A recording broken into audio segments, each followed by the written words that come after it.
Welcome back to Real Estate Mindset. Today's video, we're going to talk about what's going on in the employment market. Are we going to have an increase in unemployment this Friday? We're going to talk about what's going on with this whole recession. Is it mythical? Is it not mythical? And what's happening with the Federal Reserve and what's going on with interest rates? Are they going to cut them this year? Are they not going to cut them? And today I have a very special guest with us today, Danielle DiMartino Booth, who is the CEO and Chief Strategist for QI Research. But the thing I like about her the most, you guys, and why I value her perspective so much, is she was also an advisor for the Federal Reserve of Dallas during the GFC with a premise on the effects of unconventional monetary policy. And I'll argue that's exactly what we have going on now. So she's great. We are in good hands.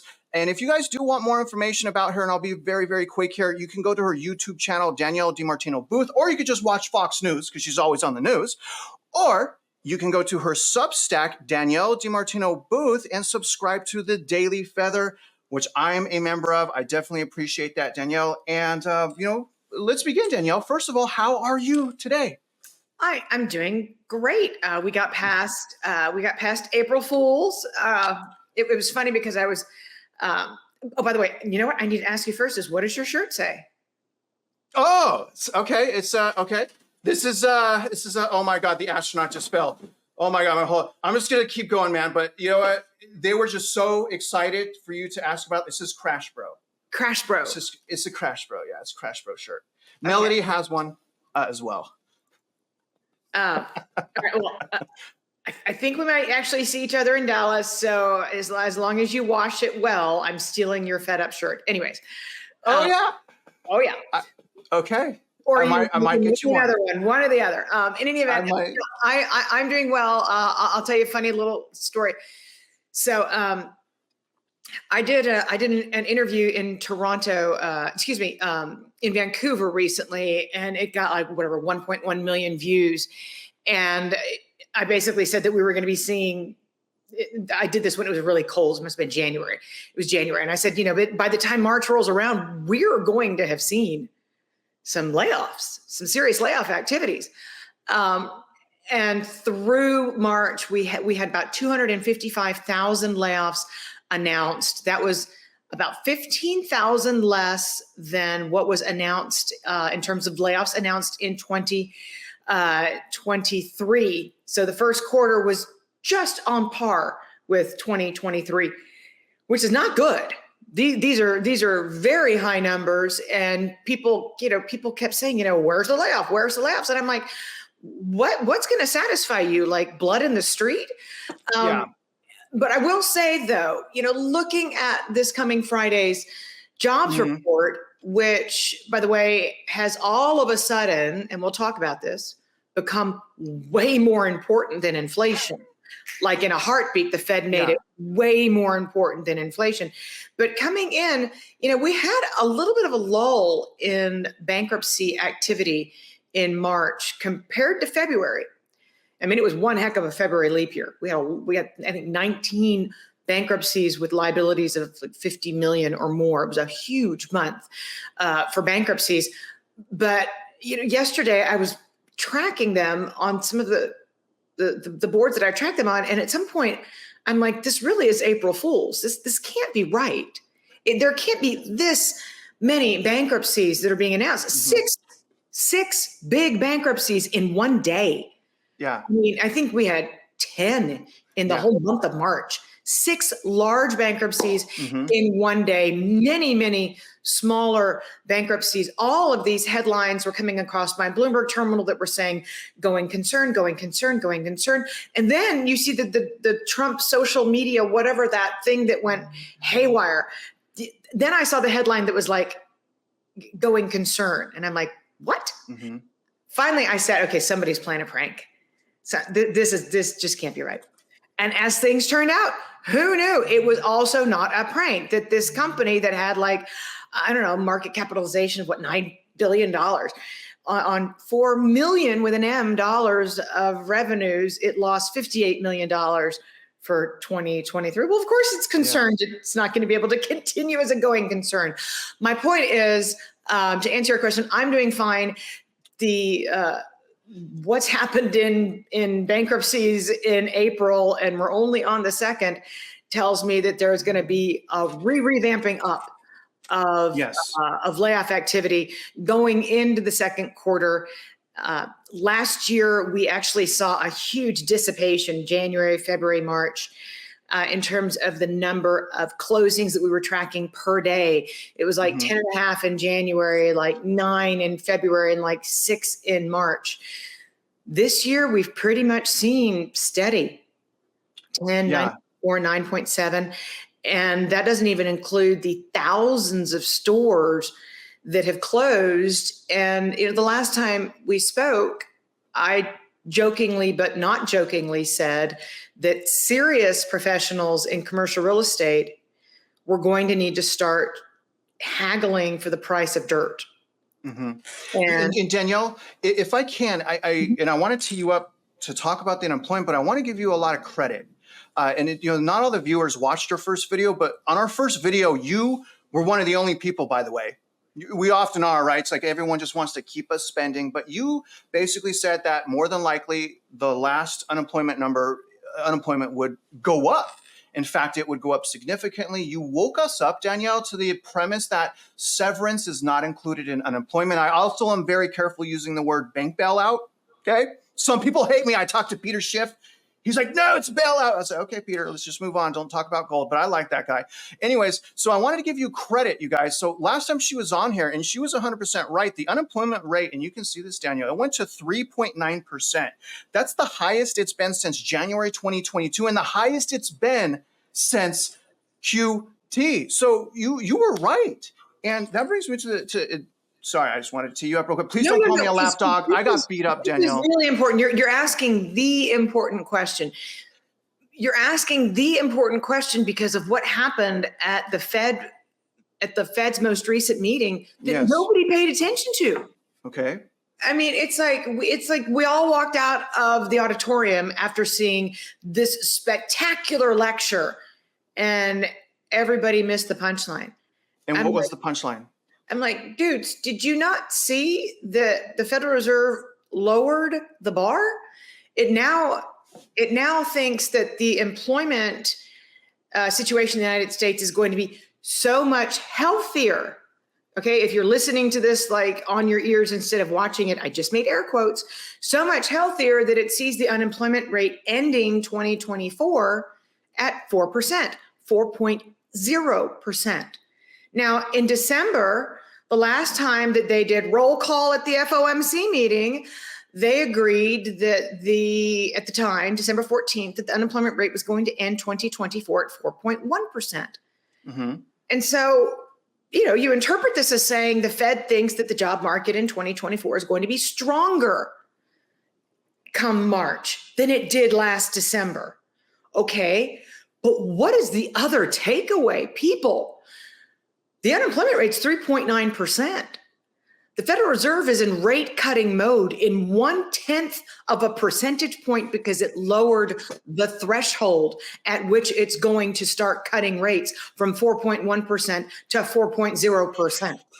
Now, this was your takeaway. Did anybody in the mainstream media pick up on this? No. It's their job to not pick up on the important stuff. But the bottom line is, you were right.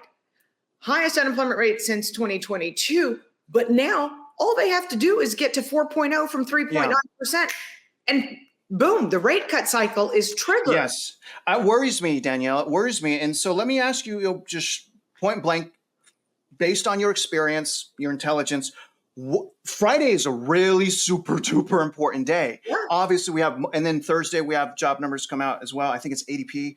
What happens on Friday with unemployment? Are we going to see unemployment kick up or stay the same? I have no idea. We saw the unemployment rate repressed, if you will, in November and in December because more than 800,000 Americans dropped out of the workforce. So, I'm sorry, I can't tell you if a million people gave up looking for work in the month of March. I don't know. I won't know what, and that's why, earlier in my institutional my QI Pro Bloomberg chat room earlier, I said, the only thing that concerns us come Friday, because the Fed has lowered the bar to 4%, is what happens with the labor force participation rate. If we see a bunch of people drop out of the labor force, then the math is going to say, okay, we're going to go from 3.9% to 3.8% on the unemployment rate. Perfectly feasible. Terrible reason. Terrible reason.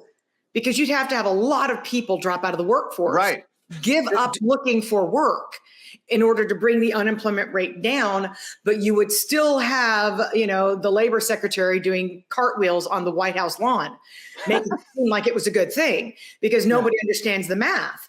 And it's actually pretty, when did we learn fractions? Like elementary school? Some of us did it. It's pretty simple math, but it's also easy for the media to celebrate. Yeah. Danielle, unemployment rate coming down. Sorry to interrupt you. You have so many good points that I want to try to get into to ask. And speaking of the math, and because of your experience here, are they calculating? I hear a lot of rumors. You would know. Are they calculating unemployment differently versus the 80s, 70s, and 80s? No. Okay. Because you heard that rumor? I hear a lot of rumors. Okay. Look, you want to know why I hear a lot of rumors? Because rumors sell. Okay. It's like sex sells, misinformation sells. We're in the middle of a liquidity glut. It sells. The BTFP was a bailout. It sold. If it's sexy, it sells, especially if it's wrong. There are many different unemployment rates that we track. Yeah. I prefer to track the underemployment rate, the U6 rate. You know what? That's my next question. Oh my God. I'm just going to pull it up. Okay. Because look, I have this slide, Danielle. Look at it. Oh my God. So just for the viewers that don't know, I was going to say, Danielle, can we talk about alternative methods to unemployment, specifically the U6? And I was hoping you could tell the viewers, Danielle, that it's literally my next question. Can you explain the difference in U6 versus unemployment? Because we see here, based on this updated information, we're at 7.3% unemployment rate when we look at the U6. What's the difference in the U6 versus the unemployment rate? Well, so the last time the United States created a full-time position, net, when you add up all of the part-time jobs and all the full-time jobs, the last time that there were more full-time jobs created than part-time jobs was in February of 2023. So it's been a long, long time. Now, if you're working part-time, but you want a full-time paycheck to pay your, hey, nobody cut my rent in half, I need a full-time job to pay my full rent. But if you're working less than you want to work, but you're still working in some capacity, and you're considered to be underemployed. And we call the U6 the underemployment rate. And it's a wider net. It captures people who are making less than they want to make, and that's why it's a higher rate. The U3 unemployment rate that is that has the longest history and that is the most quoted, that just means you have a job. You could have 3 A jobs. You could be and Danielle, the youth 7-Eleven driving for Uber and delivering papers at 5:30 in the morning. You could technically have 3 jobs and very much consider yourself to be underemployed. And this is what they're using. They're using the U3. The U3 is the most quoted, and it simply means, is this U.S. worker working? Okay. Can I ask you this next question? Let me know if you can see these charts. Next time I'm just going to pull the charts from the Daily Feather. I don't know why I didn't do that when I was setting up. Like, why the hell did I not use her information? She's got even better information. But take a look at this. Let me set it up real quick. This is government jobs.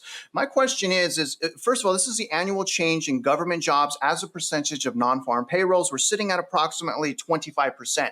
Last time we were at 25% annual change in government jobs was right before the Great Recession. And so when we look at the welfare state is booming along with social assistance for illegal immigration, we also see that jobs from 2022 to 2023, social and government jobs have exploded. So my question, Danielle, and again, you would know more about this, is what impact is all of these government jobs having on the unemployment rate? To me, it seems like it's masking the good full-time, I'm going to retire here type of jobs. What's going on with the impact of government jobs right now?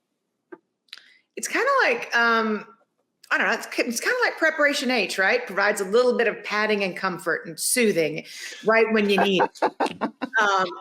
And that's kind of what this is, that the private sector's falling down, and private sector hiring is not performing at its peak. And therefore the government's doing a, by golly, good job of making up for what's not being created in the private sector, because that's what we need. We need more non-productive bureaucrats. Yay. I shouldn't, you know what? And I will not paint with a broad brush what I just said, because if I do, my mother, if she ever finds out that I have a YouTube channel or what YouTube is, and ever hears this, she would hunt me down and kill me, because she was a 37-year veteran of the disability division of the Social Security Administration. And for 37 years, she worked her tail off overtime. She was extremely productive because she felt like she was fighting the good fight, which was mainly turning people down from trying to live off the government. So some bureaucrats do great jobs. Big old shout out to IRS Commissioner Danny Werfel as well for pulling the plug on the employee retention credit. But generally speaking, government jobs for the purpose of widening the social safety net are your typically stereotypical wasteful type of bureaucracy type of jobs that don't do squat for economic output. Yeah, I mean, but it looks good in the numbers, and I'm sure they could. It's easier for them to celebrate on the front lawn, as you so delicately put it before. And let me ask you, Danielle.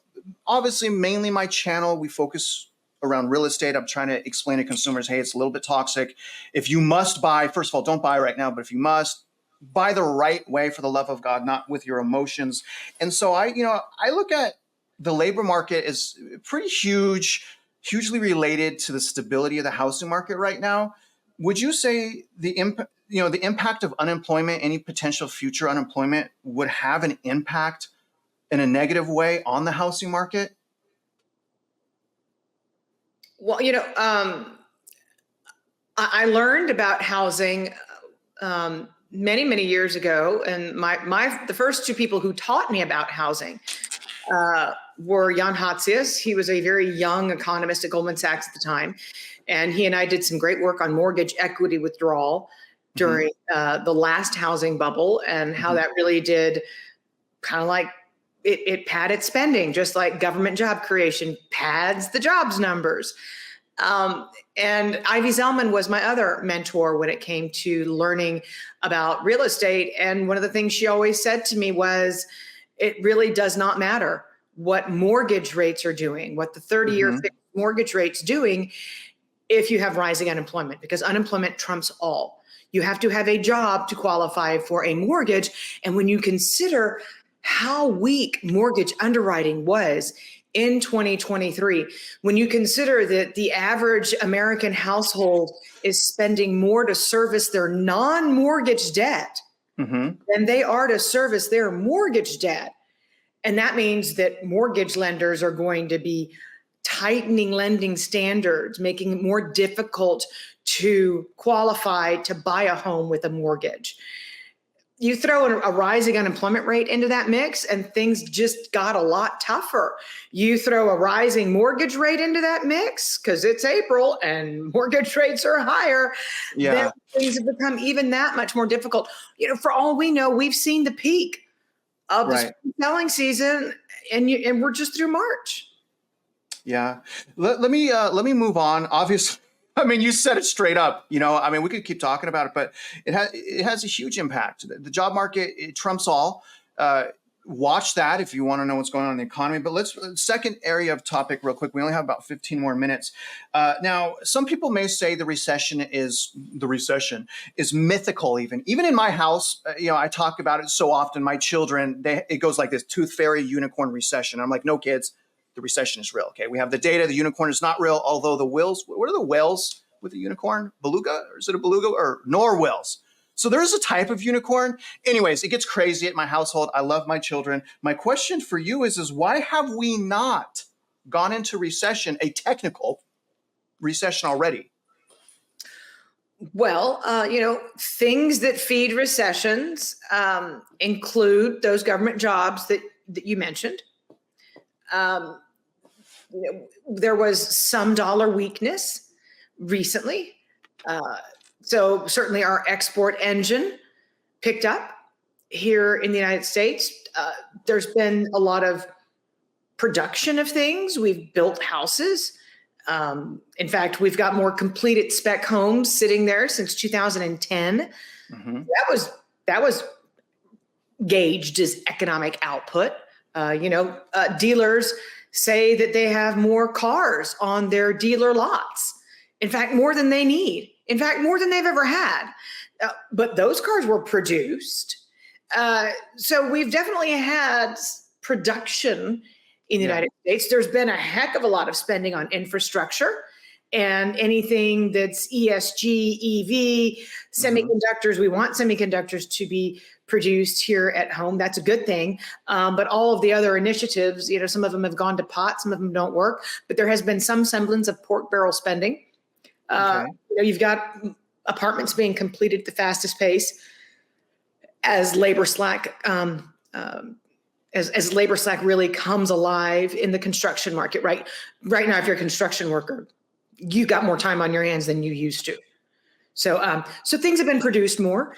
But no, I think that because of the depth and the persistence of the revisions that we've seen, the Philadelphia Fed just came out and said, there were 900,000 fewer jobs created in the 12 months ended March of 2023. So we keep seeing these really big revisions. So I think it's just going to be a matter of time for the National Bureau of Economic Research to go back and incorporate all of these negative revisions and say, you know what, the revision started in October of 2023 or in December of 2020, whatever it's going to be. I think when the dust settles on all these negative revisions, we're going to look back and say, we were in recession. It's just the government's data crunchers haven't gotten all those revisions reported yet.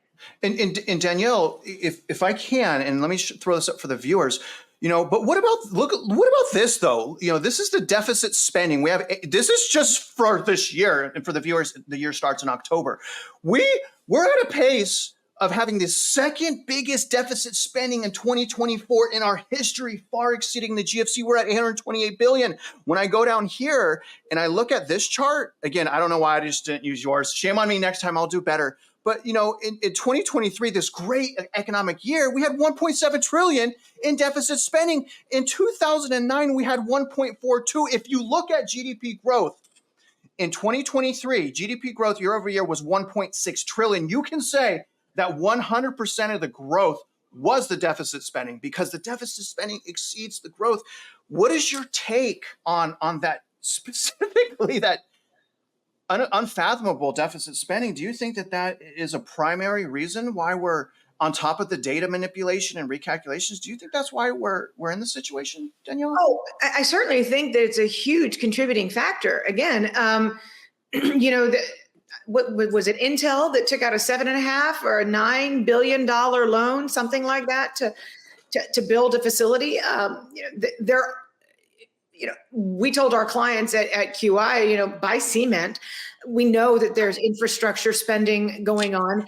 But again, what I try so hard to convey to individuals is we're not seeing the manifestation in inflation the way that we did in 2022 and in 2021, because we're not dropping helicopter money. We're not handing cash to people, directly depositing it into their accounts, but we're doing a heck of a lot of pork barrel spending. But that means you've got to hire unionized workforces, wasteful, and you got to grease somebody's palm and bribe him or her. And so pork barrel spending works its way through the economy in a much different way than handing money directly to people.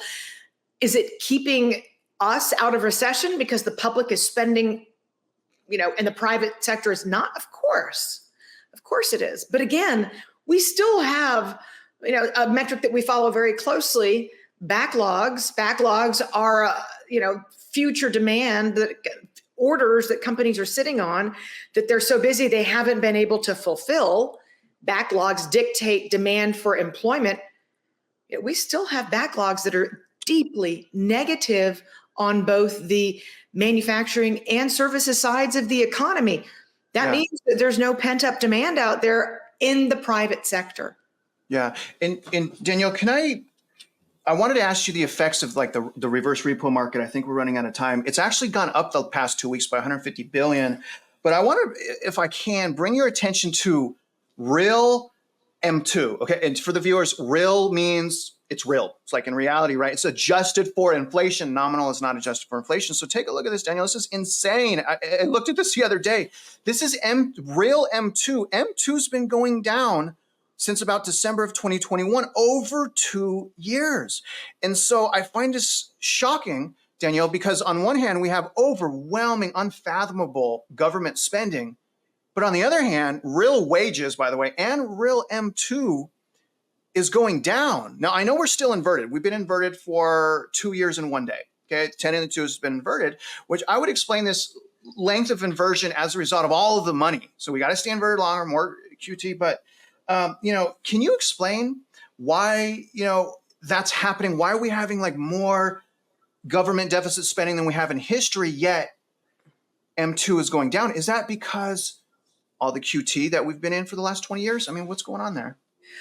Well, we've done a lot of QE in recent years. We've only done QT since June, quantitative tightening since June of 2022. We're coming up on the 2-year anniversary of that. We have just passed the 2-year anniversary of the Fed beginning to tighten. I mentioned this on my Twitter feed and people get really angry for some reason. People don't like data. People don't like dates. People don't like calendar. People don't like anything that's like real. I'm convinced that if I just lie to them and I say, Powell has not been tightening for 2 years, it's just a wimp. And they'll be like, damn straight. But if I say the truth, Powell's been tightening for 2 years and 1 month. And by golly, the yield curve's been inverted for about that long and he's not stepping down. And even if he does cut rates, we expect a whole 25 basis points. Woo! So people don't like that. People only want the Powell's going to fold like a deck of cards Powell. But we are spending beyond our means. Mm-hmm. The final stimulus check landed in most Americans' bank accounts in April of 2021. And since then, a lot of states gave out other stimulus checks. Of course, poster child, California. A lot of states continued handing out money. The employee retention credit handed out billions and billions and hundreds of billions of dollars. But generally speaking, April of 2021 was kind of like peak Uncle Sam handing money.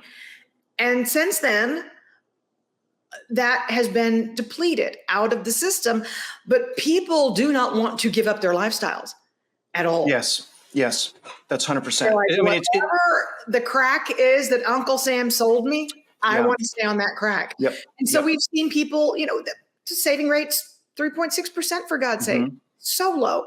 People have blasted through their savings, taken on credit card debt, done buy now, pay later, anything that they can do to maintain the lifestyle that the government told them that they were entitled to maintain, even after the government quit giving them cash. And that's why we're seeing money drained out of the system. Yeah, and I just talked to Melody yesterday. I know we keep talking about her. She said that very thing. She's like, people are getting sold a lifestyle that they don't even want. And, really the bottom line is rebudget. Just freaking rebudget. You still have time to get ahead of all of this. But let me move into the last question. I promised Joanna I was going to get you out of here on time this time. All right, I promised her. I don't want to lie to her. She's so nice, by the way. Big shout out to Joanna. I don't know if she's listening. But last question. Take as much time, and we're going to end it after you're done. It's kind of a two-part. First of all, when do you think that the Fed is going to cut interest rates? And also, do you think, Danielle, it's even possible for the Fed to hit that 2% inflation goal with as much deficit spending as what's going on right now? Do you even think it's possible to do 2%? What happens next with interest rates? So the Federal Reserve is going to lower interest rates when the unemployment rate crosses 4%. That could be this Friday. Well, that would imply the May meeting. But they've told us that their target for December is 4.0%. if the unemployment rate is above their target at the end of the year, then by their projections, they should be cutting rates. It's that simple. As far as the inflation target goes, we had I'm a huge advocate of Trueflation, TRU. People don't seem to like that either. I don't think they like anything truth-y. And isn't it ironic that it's called Truth Social? But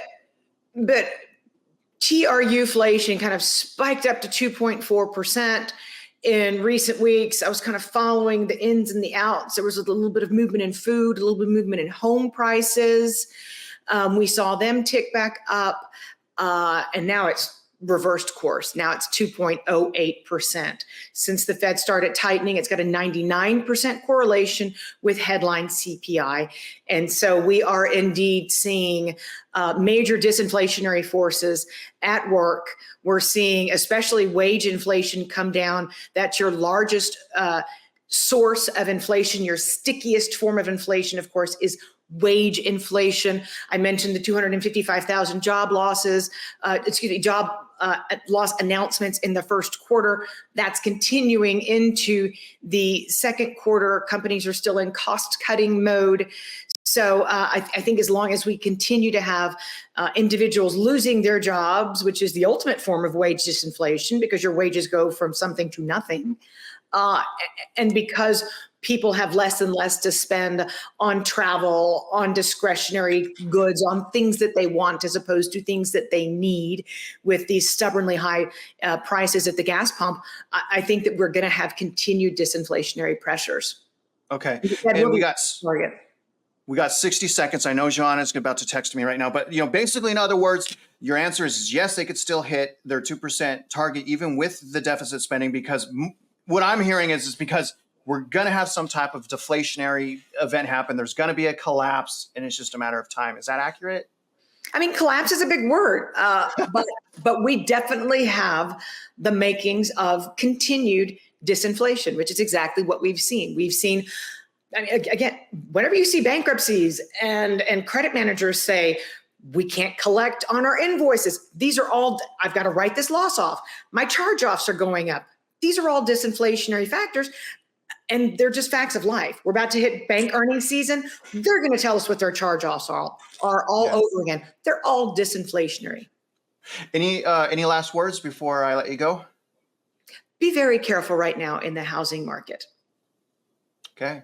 I think that's really simply put and 100% accurate. Now, again, you guys go over to her YouTube channel, her subtext, show her some love, let her know that you came from a real estate mindset. And other than that, if you're out there investing in real estate, we wish you luck and we hope you win.